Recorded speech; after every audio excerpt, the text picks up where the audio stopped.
तो इसी बीच में आपने 1-2 दिन पहले खबर भी निकल के आई थी और आपने देखा था कि ऑक्सीजन की माँग जो है लगातार बढ़ती हुई नज़र आ रही है। काफ़ी सारे स्टेट के अंदर डिमांड बढ़ रही है क्योंकि जिस तरीके से मरीज़ बढ़ते हुए नज़र आएँगे, केसेस बढ़ते हुए नज़र आएँगे, तो कहीं न कहीं ऑक्सीजन की डिमांड भी हम लोगों को बढ़ती हुई नज़र आएगी। प्राइवेट हॉस्पिटल्स जो है ऑक्सीजन की डिमांड कर रहे हैं। इवन देखा जाए तो काफ़ी सारे जो आम लोग हैं वो भी ऑक्सीजन की डिमांड कर रहे हैं और काफ़ी सारे जो ऑक्सीजन के सिलेंडर्स हैं वो अपने घर में इकट्ठा करने की भी कोशिश कर रहे हैं। तो अब अगर देखा जाए तो काफ़ी सारी कंपनियां जो कि ऑक्सीजन का प्रोडक्शन कर रही हैं, तो अभी फ़िलहाल में कुछ ऐसी कंपनियां भी नाम में आई हैं, प्रकाश में आई हैं, जो कि अपना खुद का जो कोर बिजनेस है उसको फ़िलहाल की डेट में एक तरफा रखते हुए ऑक्सीजन का प्रोडक्शन इस समय ज़्यादा करते हुए नज़र आ रही हैं। देखिए, कंपनी को प्रॉफिट होना चाहिए कहीं से भी हो, तो खुद का जो उनका मेन बिजनेस है, कोर बिजनेस है, उसको अलग कर दिया है और ऑक्सीजन का प्रोडक्शन ज़्यादा से ज़्यादा करती हुई नज़र आ रही है। देखिए, इतनी सारी कंपनियां हैं जो कि ऑक्सीजन का प्रोडक्शन करती हुई नज़र आ रही हैं, तो सारी कंपनियों के अंदर तो एक साथ नहीं घुसा जा सकता है। और वैसे भी मैं आपको एक बात बिल्कुल जो है क्लियर बता देना चाहता हूँ, एक ही सेक्टर के अंदर सारा पैसा बिल्कुल भी नहीं लगाना चाहिए। तो इनके इन इन कंपनियों में से भी आपको एक कंपनी चूज़ करनी पड़ेगी। चलिए, अगर मैं खुद कंपनी कोई चूज़ करना चाहूँगा तो मैं वहाँ पे सेल कंपनी को लेना चाहूँगा।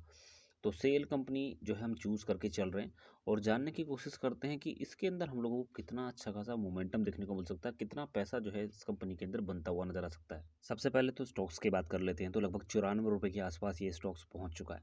देखिए, किसी ने सोचा भी नहीं होगा क्योंकि स्टॉक्स के अंदर लगातार तेज़ी तो बन रही थी। इससे पहले भी जिस तरीके से बड़ी खबरें लगातार कंपनी के अंदर दिखाई दे रही थी, तो उसकी वजह से भी हमें कंपनी के अंदर उछाल देखने को मिल रहा था। तो देखिए, उन खबरों की वजह से तो अभी भी आपको उछाल देखने को मिलेगा, बट कहीं न कहीं जिस तरीके से ऑक्सीजन का प्रोडक्शन लगातार ये कंपनी करती हुई नज़र आ रही है, बिज़नेस मोमेंटम और भी हाई होता हुआ नज़र आने वाला है। अब देखिए, पिछले 5 दिन का जो चार्ट पैटर्न हमें कंपनी के अंदर दिखाई दे रहा है, ओवरऑल देखें तो ऊपर-नीचे के चार्ट पैटर्न ज़रूर बनते हुए नज़र आए हैं, बट अगर देखें तो वापस से रिकवरी हमें स्टॉक्स के अंदर अब फिर दिखाई देने लगी है। इसी तरीके से अगर पिछले 1 महीने के चार्ट पैटर्न देखें, तो कमाल के रिटर्न कहे जा सकते हैं। नीचे के लेवल से अगर देखें तो लगभग 29% से ज़्यादा के पॉजिटिव रिटर्न पिछले 1 महीने के अंदर बनते हुए नज़र आए हैं। इसी तरीके से दोस्तों अगर देखा जाए तो पिछले 6 महीने के अंदर कमाल के रिटर्न जो है इस कंपनी के द्वारा अब तक हम लोगों को देखने को मिल चुके हैं। तो 156% से ज़्यादा के पॉजिटिव रिटर्न पिछले 6 महीने में इस स्टॉक्स के द्वारा बनते हुए नज़र आए हैं। इससे पहले देखा जाए तो लॉन्ग टर्म में इस कंपनी के अंदर बड़ी हलचलें आपको देखने को मिली हैं। बट फाइनली अगर देखा जाए तो अभी फ़िलहाल में अच्छे खासे लेवल आपको कंपनी के अंदर दिखाई दे रहे हैं। देखिए, पिछले 5 साल के अगर देखें तो 2018 के अंदर ये लगभग ₹97 के आसपास तक गया था। वहाँ से अगर देखा जाए तो काफ़ी तगड़ी गिरावट हमें कंपनी के अंदर देखने को मिली है। तो लगभग उन्हीं लेवल के आसपास ये स्टॉक्स जाने की कोशिश करता हुआ नज़र आ रहा है। अब देखिए, अगर लॉन्ग टर्म का चार्ट पैटर्न देखें तो भारी उतार चढ़ाव आपको इस कंपनी के अंदर देखने को मिले हैं। तो लगभग अगर इस कंपनी के 2007 या 8 की बात की जाए तो 200 ₹250 तक के भी लेवल देखने को मिले थे।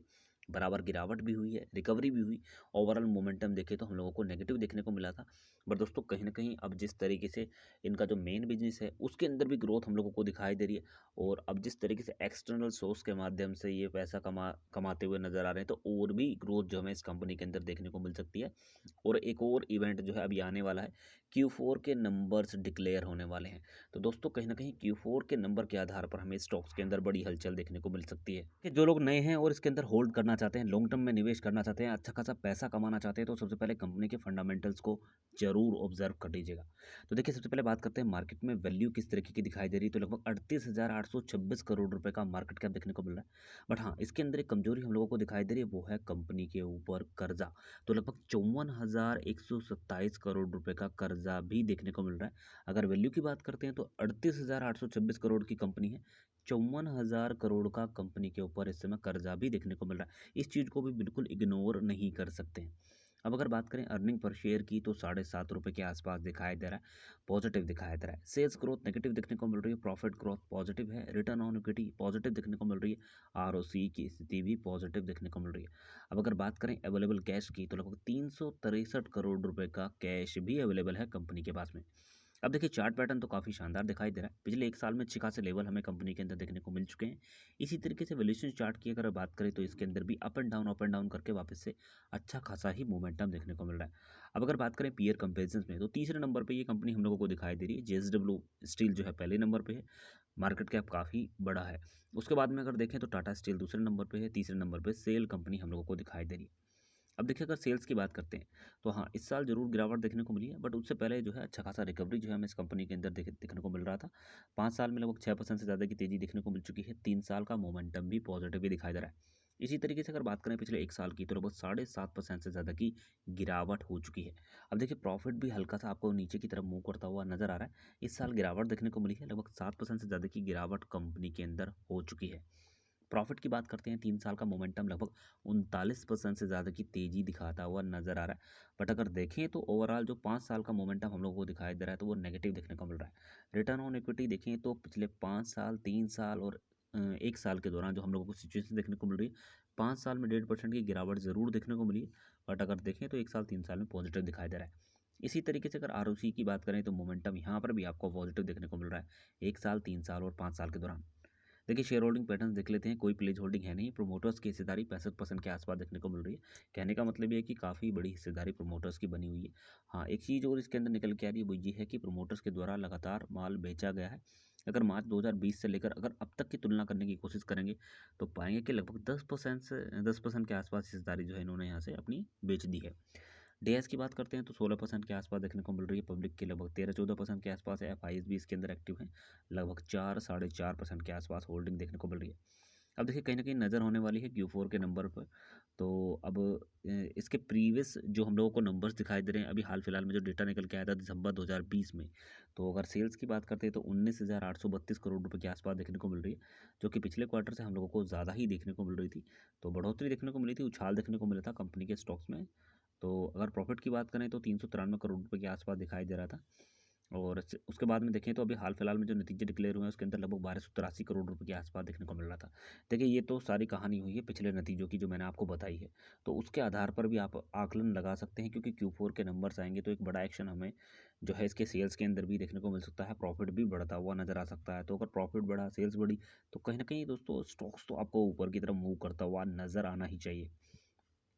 इसी तरीके से दोस्तों अगर बात करें लॉन्ग टर्म में, तो 2016 की अगर मैं स्थिति देखूं तो लगभग 39,000 करोड़ के आसपास आपको सेल्स देखने को मिला करती थी। उसके बाद से लगातार मोमेंटम कंपनी के अंदर हाई ही दिखाई दे रहा है। हाँ, ये बात जरूर है कि इक्का दुक्का साल अगर छोड़ दिया जाए, उसके अंदर ज़रूर हम लोगों को डाउन मोमेंटम देखने को मिला है।